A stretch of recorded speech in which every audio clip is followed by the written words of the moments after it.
Buy your dream waterfront property in Ohio without making an expensive mistake. Here are 8 blunders to avoid when buying waterfront property. So you're ready to buy your dream home on the water, but you don't want to overlook something that could cost you a lot of money down the road, right? Well, I completely understand. I'm Sheila Howell with Red One Realty, and it's one of the biggest fears home buyers have when purchasing waterfront property here in Central Ohio. Our communities have a wide variety of water access homes, from those overlooking one of our beautiful lakes to the homes on one of our many rivers, streams, and ponds. If you go a little further north, of course, there's the beautiful homes on Lake Erie. In addition to the increased price point, there are other variables and factors that can complicate a waterfront transaction. So with that in mind, here are 8 common mistakes that are made when buying waterfront property. Not getting the bulkhead or seawalls inspected. A bulkhead is a barrier wall that separates the water from the property. So a buyer may be responsible for building or repairing a bulkhead. So it's important to be aware of those potential costs. And you will want to hire a certified specialist to inspect the bulkhead or seawall, or where the bulkhead should be, and get an idea of what those costs would be. For example, a large bulkhead can cost you tens of thousands of dollars, and that's a significant financial consideration when purchasing waterfront property. Not being proactive with financing. Waterfront property might be more expensive than similar landlocked property. Because of this, the lender may place the waterfront property in a special category.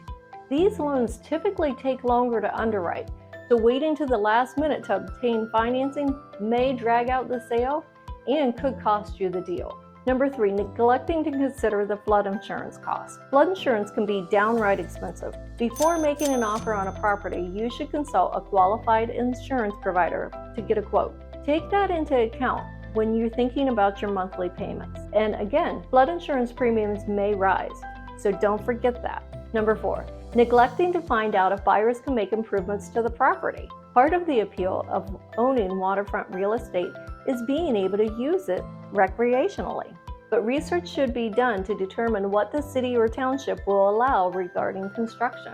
If the waterfront home needs a new dock, but the water isn't deep enough to float a boat, you might be out of luck. Ensure brush and trees can be removed to improve views. And if you're planning on building a pool or tennis court, it might be good to check what the city will approve first. Lastly, due to weight considerations, some watercraft such as jet skis may be prohibited. Number 5, not talking to your neighbors. Speaking to the neighbors of the property might not be an obvious choice, but you might want to consider the opinion of someone who has been living in the area for a while and they know that water. They understand the issues associated with it. Neighbors may have some information about the home that you're looking at that could make or break the deal. If you can swim in the water, if you can partake in the water activities that interest you, those are all really important to consider. Number 6, not looking into utilities. Many of us take creature comforts for granted. We buy a house in the city or the suburbs and we expect adequate water, sewer, and electricity, among others. If you're considering a home on the water in a rural area, a huge part of your due diligence should be inquiring about the access to these basic utilities. For example, a lender may require a new septic tank, and a new septic tank can be very expensive. Number 7, not knowing the responsibilities of a waterfront homeowner.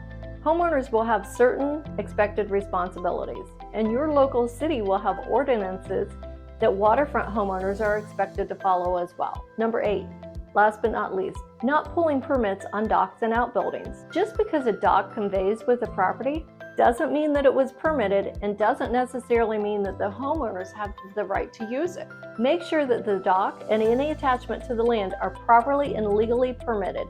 As you can see, working with a real estate professional who understands waterfront property will help you complete the due diligence necessary to buy your dream home on the water and avoid costly mistakes. If you'd like guidance, connect with me, and I'm happy to help you navigate the home buying waters, so to speak. I'm Sheila Howell with Red One Realty, helping you simplify your real estate transactions.